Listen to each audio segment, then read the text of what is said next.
You're not getting.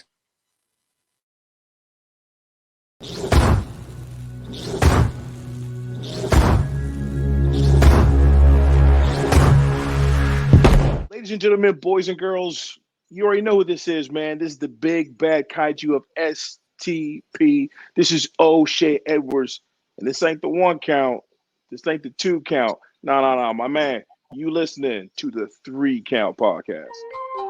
Hit him with a 3 count. Pin him to the ground and the crowd go wild, man. Down, know what y'all like. Hit him with a 3 count. On the top row, crowd already know how I fly him to the flow like. Hit him with a 3 count. And your boy real chicka real. Oh, snap. We definitely forgot to put this screen off. So we're going to surprise people. Yo, what is going on? It is me. That's right. The Air Force veteran intel specialist, the one you call on when you need to get the job done, the champion of chit chat, and the Donnie Wahlberg of the 3 Count podcast. Yo, I don't know why someone told me I look like Donnie Wahlberg, and I've been running with that joke for like way too long now. But this is the 3 Count podcast, debate show. It is what we do out here, but you can only see that it is me here hosting the show today because, family stuff. Things just happen, all right? So big shout outs to Chaz. Big shout outs to Anthony. Keep doing your guys' fatherly duties. I appreciate you guys so much. So we had to go out and get a guest. My man is one of the biggest influencers on TikTok. He is also a pro wrestling fan. He is the return of the Mac, the one, the only, the biracial Rick. I appreciate that introduction, my boy. I appreciate that. Yo. Oh, yeah, we're about to have some fun. Hell yeah, man. So, man, how are you doing? I'm doing good, man. Just, like I said, being a father, working, trying to do content on TikTok, getting ready for WrestleMania weekend, just enjoying life, man. Yeah, I'm super hyped because WrestleMania week always bring us like all these cool ass like little indie shows that are going on. Not to mention that obviously AEW will be pulling all the stops. Impact obviously is going to have like their big things. We have the Super Card show coming with Ring of Honor. Just so much wrestling that's going to be happening this week. The power rankings that you guys know will not even be a top 10. It will be a top 20 because we did it last year. We did it the year before. We're going to do it again. So, it's going to be massive, man. So let's talk about these intros and announcements because that's something that Chaz always has me doing because it's Chaz. Chaz does it all the time. But if you guys can look down below on the screen, you see it right there for Twitter, for IG, for TikTok at 3 Count Pod. Follow us there. You guys know what to do. You guys find us on Facebook. You guys can find us on YouTube on 2 different streams, whether it's on a podcast stream, which you're watching right now, or just on our regular channel, the 3 Count Podcast. Find us there. Also, don't forget, we got merch. You guys can go on prowrestlingtees.com/3 Count Pod. Not to mention that on here soon, actually, I'm not quite sure when Chaz wants to launch that, but on whatamaneuver.net, the 3 Count Podcast will also make its debut there. So you guys can buy your merch either on that site or this one. Either way, we want you guys to come out and support us. We do have our Patreon page that's still being in the works. It will be getting launched off. So we're super hyped for that as well. And then last but not least, we got to talk about the stuff that's going on in Studio B. Because in Studio B, we have a couple of awesome-ass interviews that are going to debut. You guys already know about now entering the ring. So let's talk about who's now entering the ring. One of our favorite people, one of my favorite interviews that I think I've done this year so far. No disrespect to everybody else. But Willow Nightingale is going to be coming on the show. We have her when we're doing our interview with her. And then also the submission sniper herself, Jordan Blade, will be joining. So you guys have seen them on AEW Dark. They have also been on AEW. They are amazing talents. And recently I actually got to go check them both out. So whether they're at Invictus or that 1CW, by the way, both shout outs to those guys. Thank you guys for having me out. I definitely appreciated coming through and just chatting it up.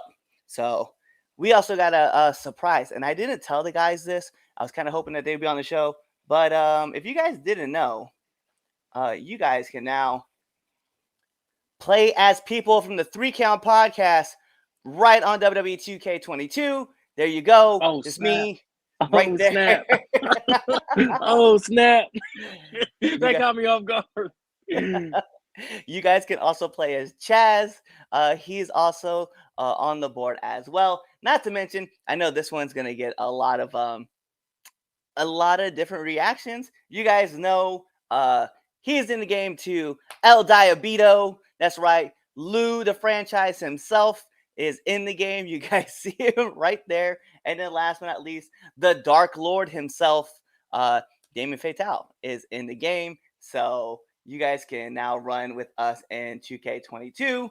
It's going to be a lot of fun to see you guys. You guys put your matchups together. Put us with whoever, okay? Whether you want a guy who can't see me, or maybe the master of the 619, or you just want to see us beat up, I don't know, X-Pac. I don't really care. Just let us know. Oh, yeah. And then get us the Man. hashtag. Give us the hashtag 3Count Podcast, and let us know who you wanted us to be matched up with, because we definitely want to see your guys' matches. But let's get into some of these topics, right?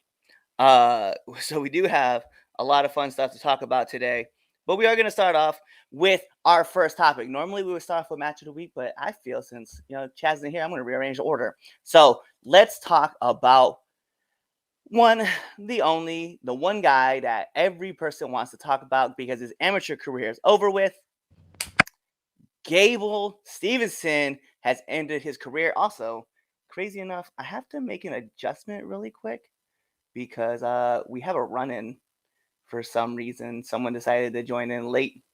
Let's get him moved in.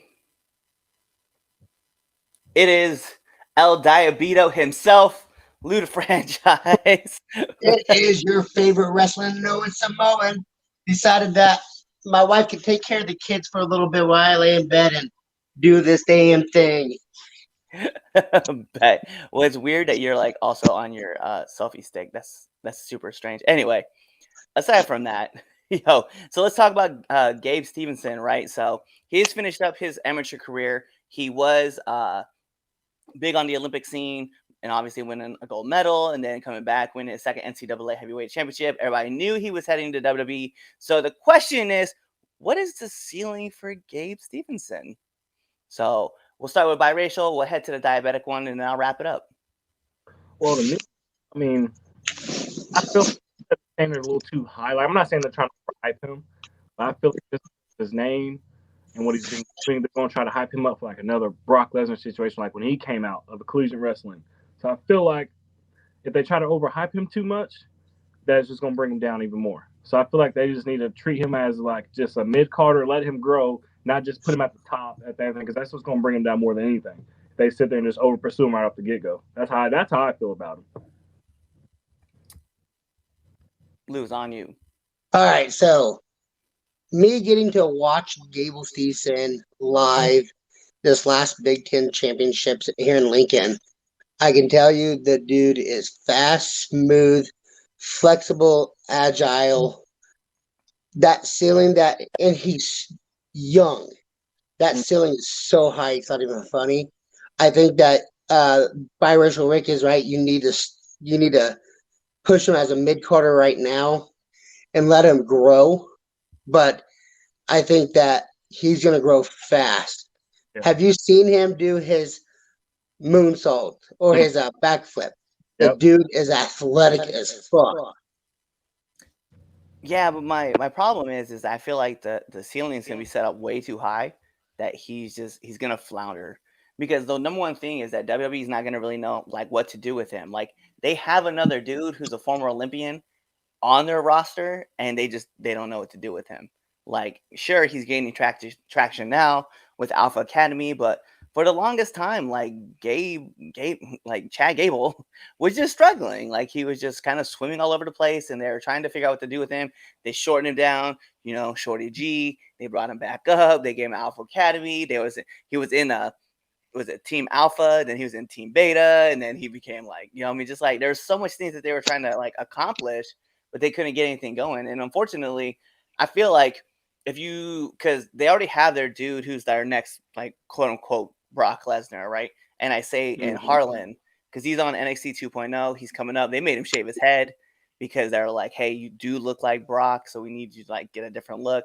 So they're already trying to make trying to pull him away from like the Brock Lesnar type, but he's like, that kid is like very, very jacked. And I think when it comes to Gable Stevenson, the problem I have is that when you have these guys who are Olympians, whether it was Kurt Angle, Mark Henry, Ronda Rousey, Chad Gable, they've all floundered right off the jump or like midway through, and just it took them a long time to get their feet back.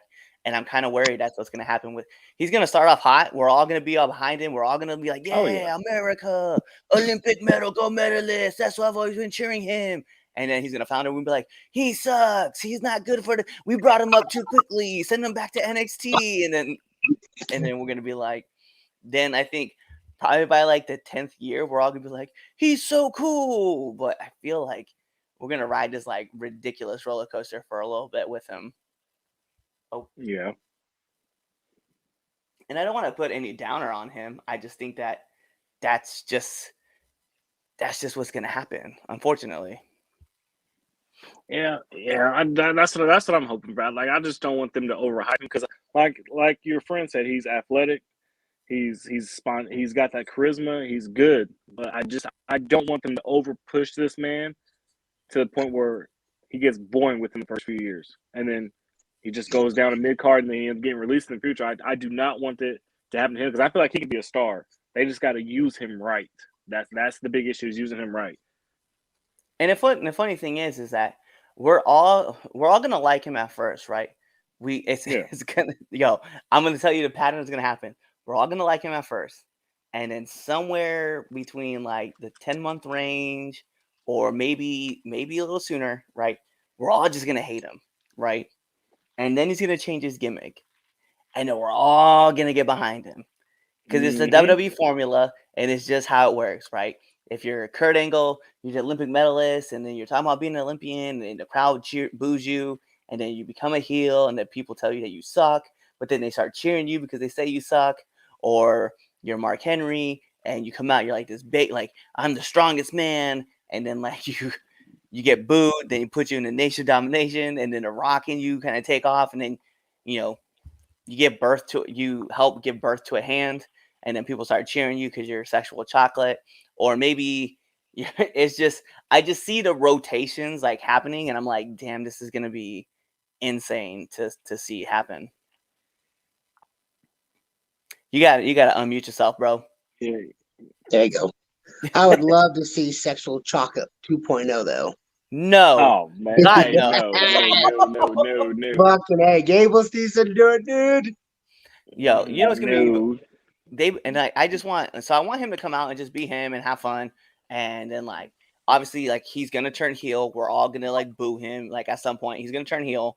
We're gonna like talk about how much we hate him, and then he's gonna make one move and we're all gonna cheer him, and we're gonna be like ecstatic about him. Because whether it's the Rock or the Shield, I feel like that's the kind of pedestal I'd like to see him like kind of on that same projection. And I think he's gonna have a long career, but he's gonna be awesome. I'm just curious to see like I see the phases, and I think WWE just has to remember to play the long game and not play like, what do you do for me today versus what are you going to do for me? Basically not trying to make him like another John Cena, or just basically shoving him down our throats the whole time. Right. Well, Roman's the same way. Hey, come on now. That's no. Team now. Let's be real though. Well, Roman Reigns, when he broke off from the Shield, like they were just four main events in a row, man. They were like, he's our main eventer. And then what did we do? We rejected the shit out of him. My man left for like 8 months, came back as the tribal chief, and we booed him at first. And then we just find ourselves like, we acknowledge him. Oh, it's hard to boo someone when they're on top of their game. I don't care if you're a heel, good guy. I don't care. It is hard to boo someone that's on top of their game like that. It's true. All right, so final thoughts. What we got? So all kind of in agreement, like, he's got a big card. Mid-card, motherfuckers. You're a mid-card. And not even that. I feel like if they would do it right, they need to make him a heel at first. They got to have him come in like with a cocky attitude and just he needs to be a heel. Let that man be a heel first. Let him build as one of the most hated heels. Let him build off that. That's what they need to do at first. I need him as a face. I need him as a face first. And I say this because if you have him as a face, the people and here's what you do. You legit just follow Kurt Angle's model. You have him come in as a face, right? You like, I'm the hometown boy, like I'm the American hero, blah blah blah blah. And then like if the crowd starts booing, legit let him get out of the ring, grab a mic, and be like, "You don't boo me. I'm an Olympic gold medalist," and just go from there. And I'm sure the crowd like turns like super hard, and then you can make that swerve into a heel. But yeah, you need him to be a baby face first so that the crowd can kind of support him and then just turn on him 100%. No, he just needs to straight up walk into the main event and low blow the face and be a heel. Low blow the face and be heel. Okay. Right off the get go, just straight Right after straight go fucking for it all. like almost Sean Spears it, dude, and just smack the fuck out of somebody with a chair and make him bleed. First, that was an accident. First off, it still worked though. I mean, sure, the chairman, because yeah, you know what? We're just gonna move on. And so we're gonna get into match of the week. So, match of the week. Here's how it works, Rick. We're just gonna talk about our match of the week, like our favorites. I have the Red Dog Power Ranking, so I'll give my honorable mention. But for everybody else, what was your guys' match of the week? Who's going first? Go ahead. Go ahead because I don't have one. I'm going the 8-man Texas Tornado tag match on AEW. Easily entertaining. I loved it. Yeah, it was a fun match to see, like all the chaos through the whole thing. Yeah. I think for me, I'm gonna put my I always give my honorable mention whenever we do match of the week because I do have the Red Dogs Power Rankings. But let's talk about Gunther versus Duke Hudson on NXT 2.0, or formerly known as Walter, but Gunther versus Duke Hudson, NXT 2.0. That was my honorable mention for match of the week. Walter's chops, man. Just one for the ages. Earring. Oh man. To be in like NXT studio when you hear that man chop somebody, like breathtaking, figuratively and literally. I don't know if you guys heard the story, but they were talking. So it was Wrestle Talk was talking to Walter, and they were asking him if we lost like an event, could we have one of the punishments is that you chop us? And the guy told him that his trainer was like, I'm just gonna let you know that if Walter was to chop you and you weren't ready, he will stop your heart. I was like, that's intense. It's an intense way to get killed. We're gonna move on to our second topic. Obviously, we are kind of cooking through this, but let's talk about our second topic, which I think is going to be one that we're going to be kind of, I don't know, maybe divided on. So let's talk about it. So Finn Balor wins the U.S. Championship, and in his first match, he loses immediately to Damian Priest. And then you have Ricochet, who wins the Intercontinental Championship from Sami Zayn, also goes back and defends it. But then in his first real feud, he loses to Angel Garza and then loses again in the same night to Humberto Carrillo. So to me, it feels like if you're going to put the title on somebody, you should make them be a bigger thing, especially if it's the Intercontinental title, because that's obviously your workhorse title and it's been a prestigious title at that. But it kind of already shoots yourself in the foot because you really have nowhere to really be when you have somebody lose clean and then you turn around and just let them lose their next following match. So is it a waste already to have Ricochet and Finn Balor losing their first matchups? I wouldn't say Finn Balor for the most part because of the fact I feel like they're going to build that for him to be the demon at WrestleMania. Like I feel like that's just a given. But Ricochet, I don't know. The Intercontinental title, I feel like it's just been, like you said, the workhorse title. It's been more, I'm not trying to be disrespectful, but it's been a joke more than anything within the past year.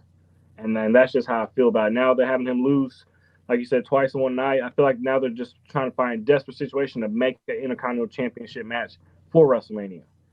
So I don't know. I just feel like more of anything, it's more of a joke than anything to me when it comes to that title. But the Finn Balor situation, I can understand that, like them trying to build for the Demon Balor at WrestleMania.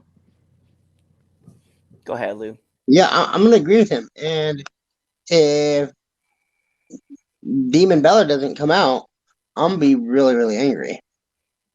I think it's almost a waste of even airtime and showtime by having them lose in the same night like that. That's absurd, considering that how talented both those men are. And I don't know. I think it's just bad booking, in my opinion. Yeah, I think having Finn Balor lose to Damian Priest to help set up this whole, like, because I know like they're trying to do like that Dr. Hyde, Mr. Jekyll kind of thing with Damian. So to have Damian come out instead of like Priest, and then you want to have like the Demon versus instead of Finn Balor, it's too much like Sister Abigail versus the Demon, right? When they were trying to set that whole thing up before Finn got, or it wasn't Finn, Bray got sick and couldn't perform. It's just weird, like that dynamic that they're trying to set up right now, and I'm just not with it. I think it's very lazy booking that you're gonna be like, well, Finn Balor can't beat Damian, but the Demon can. But like, just not with it. It's just not my thing. So I'm not really too with that, just personally. And then the whole thing with Ricochet, like Ricochet beats Sammy, and then because of like obviously Sami Zayn getting him, or not Sammy, but Johnny Knoxville getting involved. So it's like almost you're telling like Ricochet couldn't have won the Intercontinental title without Johnny Knoxville's interference twice, and now he's like not able to beat Humberto or Angel in a one-on-one. And it's like, so and realistically, like he did win the title, right? So technically he is 1-2 currently. But if you really think about it, the man is like 0-4 because you kept Sami Zayn strong versus Ricochet in the roll-up to build that match towards WrestleMania. Your Intercontinental Championship just kind of gets devalued just a little bit because of what happened. And the other part is like Shinsuke Nakamura didn't really defend that title that much, so that belt fell and devalued. And then you put it on Sammy. Sammy loses it because of Johnny Knoxville, so that kind of brings it down. And then you have him lose twice in one night. Like the belt in itself, like that title is like listen, at one time, The Miz even said it himself. Like, he was the one holding the only title while, Brock was out doing his own thing. And the prestige level that The Miz had the Intercontinental title at was unmatchable. And now you're like, instead of it being where it's supposed to be, like just right underneath, like the WWE heavyweight as well as the Universal, it's more kind of like here. Like, I don't want to say it like this, but it's kind of like the 24/7 title right now. Yeah, I can see that.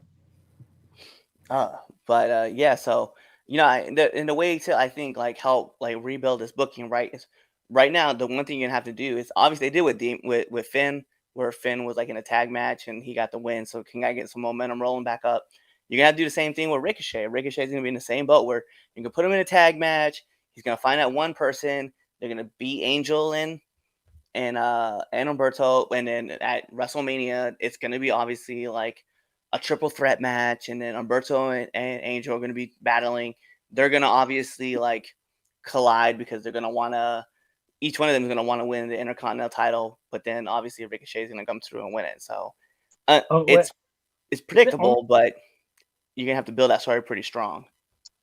Is it on the main show or is it on that Friday night SmackDown? That's even worse. That's even worse that the Intercontinental title cannot be featured on WrestleMania. I don't like that at all. I just don't like it. Bad booking. But yet you're gonna find a spot for Johnny Knoxville and Bad Bunny and Jake Logan or Logan Paul. Like, yeah, all those guys are all gonna be there. Logan. Cool. Yeah.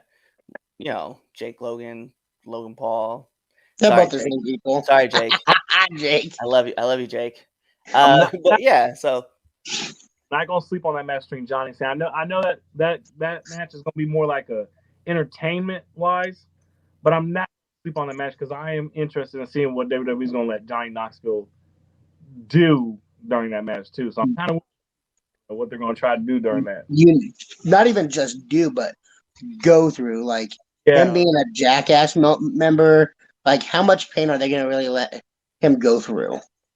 well, I mean, it's a street fight and Yeah. WrestleMania, so you know that one, all the Jackass guys are going to get involved in the match. oh yeah, Yeah. oh 100%. I can't wait.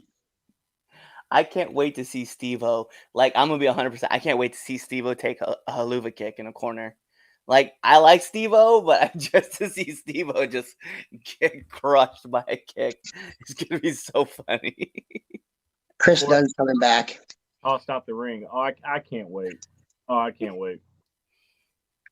Yeah, you know what? And yeah, I need like Apollo, Cruz, and Commander Aziz to get involved, and I just want to see Commander Aziz like give Chris Pontius like the nail, and just throw it back to when Umaga just destroyed them.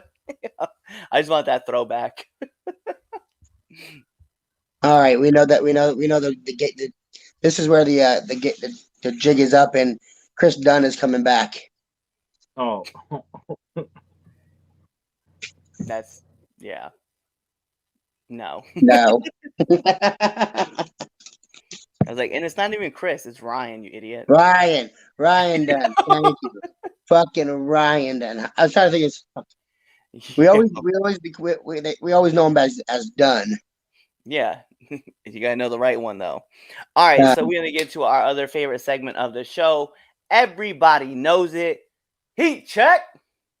So how's heat check work? Well, one, it's pure speculation. It's because it's us. But more importantly, we're gonna talk about one of our hottest wrestlers of the week and coldest wrestlers of the week.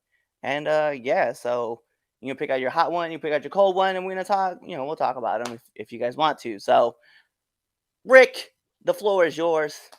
Let us know who's your one hot and your cold wrestler of the week. well, if I have to go hot wrestler, I'm gonna have to go Roman Reigns. I mean, you got to. The man is on top of his game. No matter, he's been for weeks now, months actually. Yeah, I got to go with him. I like the storyline they're doing with him and Lesnar right now. But cold, just because I feel like they're treating him unfairly, which I know what they're building for. Like I get it. Like they're getting this man his moment. I just don't like how they're doing it because it's making it boring. I feel like he deserves better. But I'm gonna go Seth Rollins. I'm gonna say go for him for cold because I feel like it's boring what he's doing this past week. But everyone knows what they're building for, so that's why I'm not trying to stress. I know what's about to happen. All right, Lou, it's you. All right, so I have not watched much wrestling over this last week just because of the stuff that I've been going through with my son. But I've been slowly keeping up with it. I don't have a cold wrestler, but my hottest wrestler right now is Jeff Hardy and everything he's doing right now for AEW. Yeah, that's a good one. Okay, that's fair. So I think for me, I think hottest wrestler of the week. He didn't even have a match, man. So it's my tribal chief, your tribal chief, the man that sits at the head of the table. Your defending, reigning champion, Roman Reigns is gonna be my. And then my coldest wrestler of the week. We gotta keep this joke running because he still hasn't answered us yet. Sean Spears. That's it. Oh. Answer us, Sean. Yeah. At some point, like he's gonna pop on the show. I know it's gonna happen, and we're all gonna be like, "Hey, man, so yeah, you're not our coldest wrestler of the week this week, but oh no, definitely he is still going to be the coolest wrestler of the week." Yeah. Down. Be like, what did I do? Exactly. Exactly. What have you done? Oh man. But it's been like a running joke now for like the last 6 weeks now, so we just keep it going. Oh man. Yeah, all right. So let's get into this, right? We're getting into our last topic. It is. Okay, so it's gonna be kind of hard for me to talk about this one because I'm a huge fan, and it's very sad to see. But Triple H formally announced his retirement this past week. Pretty much like the biggest news that hit. Um, it's tough because like whether you loved him or hate him, right, and either end of the spectrum, like you just gotta pay respects to what the man did, right? Whether it was on camera, off camera, like building a brand, you know. So yeah, it's really kind of tough. So I want to go around and just kind of talk about like our favorite memories of Triple H in the ring. And we can go from there. So we'll let our guests go first, and then Lou, you can take it, and then I'll finish it up. All right, ladies first. Oh, Chief man. fans first. Oh, oh man. I mean, listen. So we'll put his business out there. We feel bad for you because Tyreek is gone. Just like the cheetah, we was just like this. I can't support an unloyal player. I can't. The death of the threat ball, Patrick Mahomes, is finally gone. I'm telling you right now, Pat is going to prove to the NFL that he does not need Tyreek this year. He's going to prove that. Yeah, and every defense is going to prove that they can't get burned anymore. Oh. We're all gonna watch as the cheetah goes like this in Miami and takes off. And Kelsey's like, "Where's the deep threat?" Listen, he lost his deep threat, and he might as well lose the catch-up for his steaks too. Oh man! Oh, oh man! Triple H. Oh, did we forget to mention that we're Bronco fans too? I think we did, Anthony. We definitely did not. That's gonna be crazy. At the bottom of the division, that's crazy. Oh man, it says. Hey man, we got Russ. We ain't worried about him no more. Oh man, all we need a good quarterback. That's it. We all right. Picked up by the Broncos. That was a good move. I like that because at the end of the day, I've always liked Russell Wilson. He's always been one of my top 3 quarterbacks in the league. So I respect Russell Wilson 100%. Yeah, no doubts. But yeah, we'll get back into the wrestling side of things. So. Triple H, my favorite moment. I'm gonna say probably one of his heel moments. Honestly, one of my favorite is when he turned on Randy Orton. That was one of my favorite moments that he's ever done. But as far as his health goes, oh man, I don't know. It's hard to talk about that because him having 3 girls and the situation, it sucks. But I always respected him as one of my top 3 wrestlers of all time because it didn't matter what that man did. He always made you hate him, and he was the best at it. I don't hear nobody says no one compares to Triple H when it came to having being hated. It was Triple H. Him and Edge are my top 2 of all time. But Triple H, it doesn't matter for 20 years, he was a heel, and he always found a way to make you hate him, no matter what it was. And I just enjoyed that more than anything. But yeah, it sucks.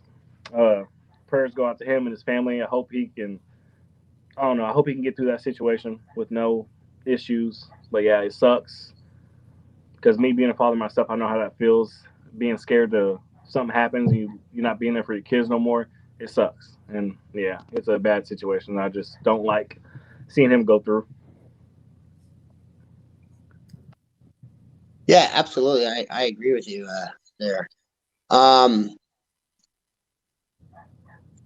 can't pick a moment with Triple H because with bad or good, heel or face, because everything he did, either when he was a face, you loved him. When he was DX, you loved him. The goofy shit him and Sean would do, or him and Road Dogg and the Outlaws would do, or when he was a heel. He did his job, and he did his job so good that we either hated him or we really loved him. And there was no in between. It's like he's not Goldberg because there's moments that we can really love Goldberg, and there's moments that we really hate Goldberg. But there's a lot of moments in between where we're like, he's not so bad or he's not that great. Triple H, opposite. I fucking hate him or I really fucking love him. Mhm. And so there's so many memories that you can say that he has done, invading WCW, drugging Stephanie McMahon and making her marry him. I mean, just everything that man has done for this business puts him at the all-time greatest. And it's not even a top 3. He might be the number 1 greatest wrestler because of everything that he's done between all the factions and all the singles success that he's had. There's so many. If I have to pick one, oh, that's a hard one. I still love the shenanigans him and DX put together with Vince McMahon, that their second run together with him and Shawn. The whole I Love Cock, the taking over the equipment bus. That was probably one of my favorite segments of Triple H's. So, like, you guys both bring up solid points. Like as a dad, it's scary to think like you have like this heart problem where you're not sure what's going on, but you're losing like output of the heart like almost every hour on beat, right? So like he was talking about like on one time like his heart was only putting at like 55, like a pressure out was like 55, and then like next time they checked him it was like 33, and then they checked him again, it was like 22. It was down to like 12 at one point. Like just like they couldn't figure out what was going on, so to like finally figure it out and kind of help him and get him the surgery he needed was like massive. But obviously it was at the expense of like his career, which, let's be real, like we're all going to choose life over a career. It's just going to be those things. So like it's scary because you don't know what's going on. At first you think like you just have like this light kind of cold and you can't figure it out, but just then as the doctors run more studies, you start figuring it out. And like that's crazy. So my heart goes out to Hunter. I just wish nothing but the best for you and your family and on your next career moves. I know like you're still doing things behind the scenes, but I'm just saying like, hey, like, from one dad to another, man, I'm just glad you got your stuff like handled. And, I can't wait to see what you do in the future. For me, I'm not even going to fake the funk, man. February 21st, 2011. This was actually the day that The Undertaker came back as the last outlaw. And I was cooked. So I'll never forget this moment because I was in Hawaii in the Air Force, right? And I was cooking, right? And as I'm cooking, I hear the chains rattle, right? And I was like, oh, it's Undertaker. So I like run out to go see. And I remember running around my kitchen. I'm like watching the TV. I was like, oh, that's cool. It's Undertaker. He'll probably cut some kind of promo and just say something really kind of like elaborate and just like call somebody out, right? So I'm like, all right. So I just walk back to the kitchen. And as I walk back to the kitchen, I hear, doom, it's time to play the game. And I was like, what the fuck? And I remember running back around to the living room. And my wife was mad because she was pregnant with our daughter at the time. And yeah, I think I burnt the food too because like I was just so locked into seeing Triple H and Undertaker just staring at each other. No one said anything, not a single word. They just looked at each other. They both looked at the WrestleMania sign. They would look back at each other. And I remember Undertaker was just like, "Argh." And then Hunter was like, suck it. And like, then the promo ends. That's it. That's all you saw. No words were said. But I remember like the goosebumps just like forming like over my body, like as I'm watching these two behemoths like get ready to make a clash at WrestleMania. And it was a no holds bar match. It was so much fun to watch that WrestleMania. But more importantly, just that 20 to 30 seconds of, or that, I'm sorry, it was like 3 minutes, just those two not saying anything, and the crowd just so electric for these two guys returning was just, to me, it was just so massive. And I'll never forget that moment because, one, it also came after this, my favorite greatest moment of WrestleMania, just in WWE history, with The Rock returning to be the guest host of WrestleMania that same year. So it was cool to see, and that's like my favorite moment of like Hunter. Like post that, obviously the stuff that he did with DX, and I'm not even talking about the first generation with like Shawn. I'm talking about like that second generation with like X-Pac and the New Age Outlaws, where they went to WCW and were like knocking at the door in a tank. Like, the stuff that they did, I was like, these are like my favorites. Loved everything with Evolution. I think that was very important. I loved when Legacy like had their faction running, and then obviously you had Shane, Vince, and you had Hunter all come back to fight. Like there's just so much cool stuff that you could talk about, and the impact that Hunter had like on just wrestling itself.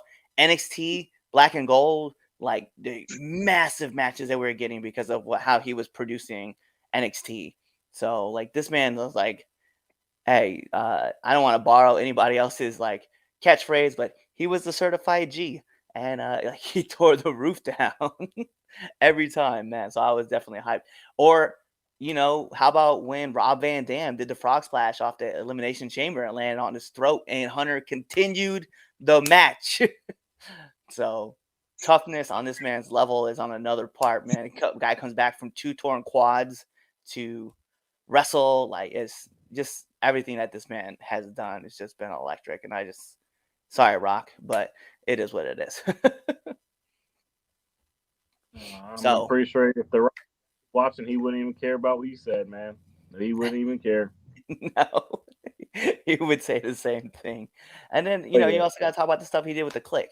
Like, I mean, he's just Hunter in itself, man. Like, he talk about like one of the guys, like probably one of the most underrated performers of like our like generation, because like like Hunter Helmsley like start off, it wasn't really catching fire, and then as he's shortening it down to Hunter, right, and just takes off with DX and him and Shawn doing their thing, and then just Triple H becomes like the game, and just things just start kind of falling into place for him. It was just, this man's had like a career that's just you would almost say he wrestling has evolutioned because of him.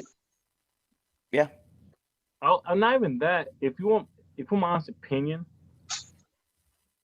I feel like WWE got saved because of the stuff he did in the back too, like with NXT and having some kind of production in the back.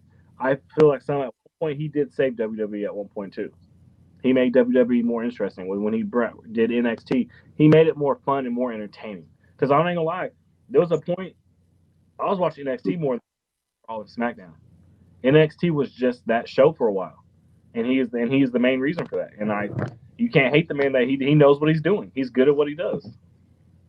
Well, there was a point in time where like the takeovers were getting so much more popular than the actual pay-per-views that they were trying to run. And like I remember, I think there was like a topic, there was a discussion at one time where people in the back, like in the main roster, were upset that they weren't having as good of matches as the guys on NXT were having.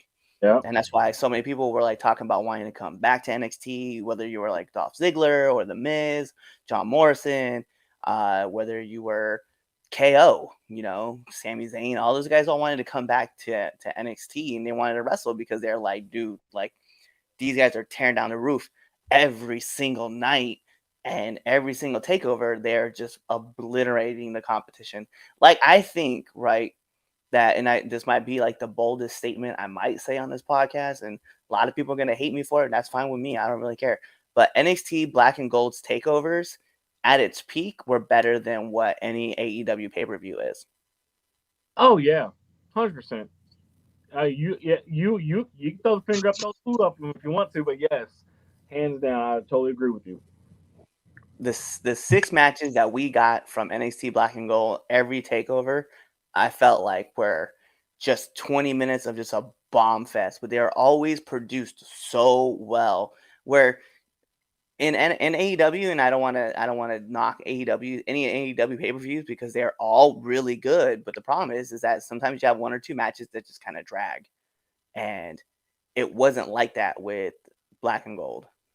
I actually had a privilege of watching one NXT takeover. It was in Brooklyn. It was a Ricochet and Aleister Black versus the War Raiders. Velveteen Dream versus Matt Riddle. And I think Johnny Gargano versus Adam Cole in a 2 out of 3 falls match. Every single match was a 5-star. There was so much, and I went to Raw, the Raw after Mania that weekend too. I had more energy from NXT than I had from that Raw, and probably that WrestleMania too. The biggest moment in that WrestleMania was Kofi when he won the title. I didn't feel none of that energy until I was at NXT TakeOver, 100%. Go on, Lou. I know you want to say something. There's a reason why you unmuted yourself.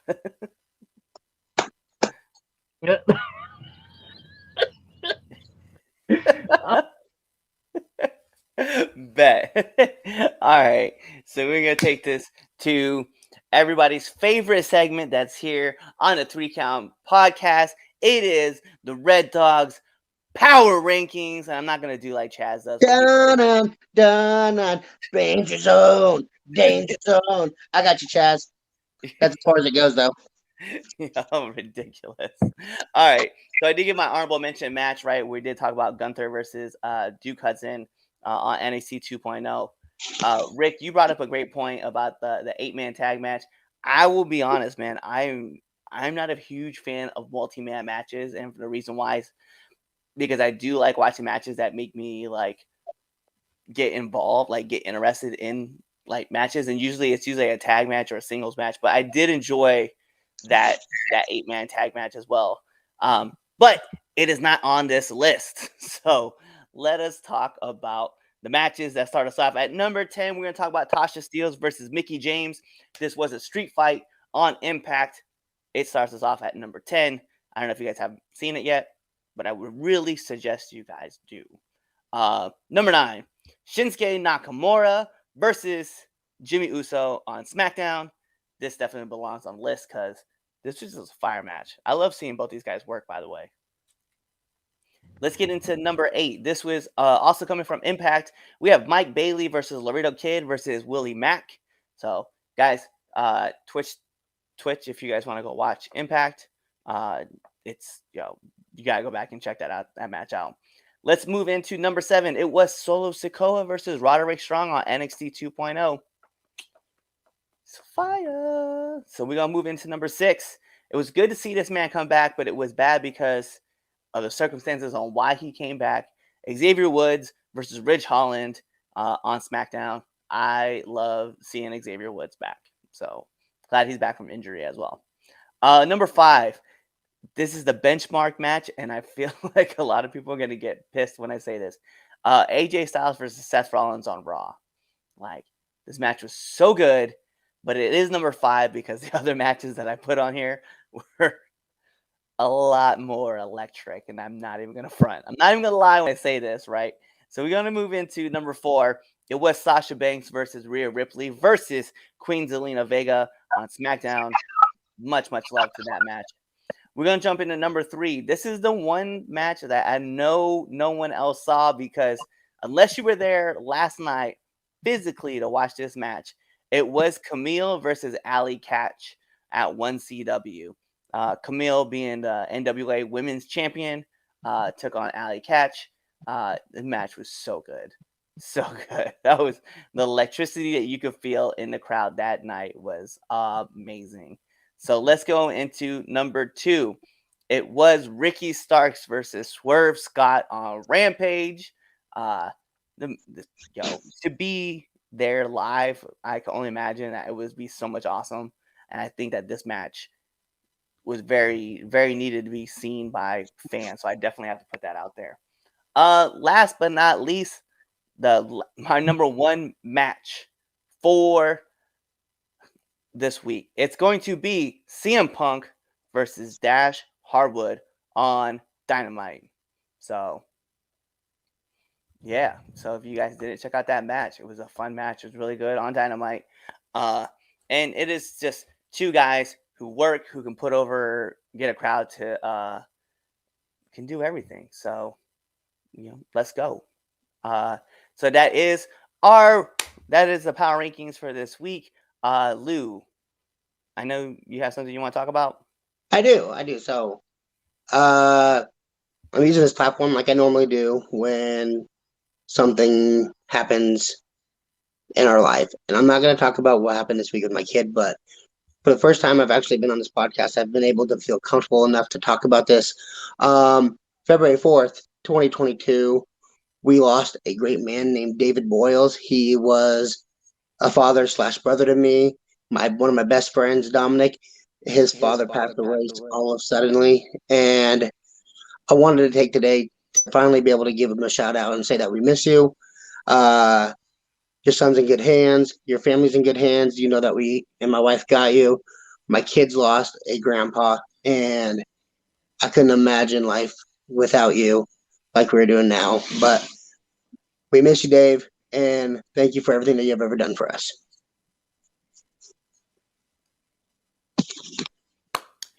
Big shouts. So Rick, let our viewers and our listeners know where they can find you. You can find me. You can mainly find me on TikTok, and that's what I'm known for. Return the Mac King. It's at biracial_Rick. You want to see funny pickup lines or comedy?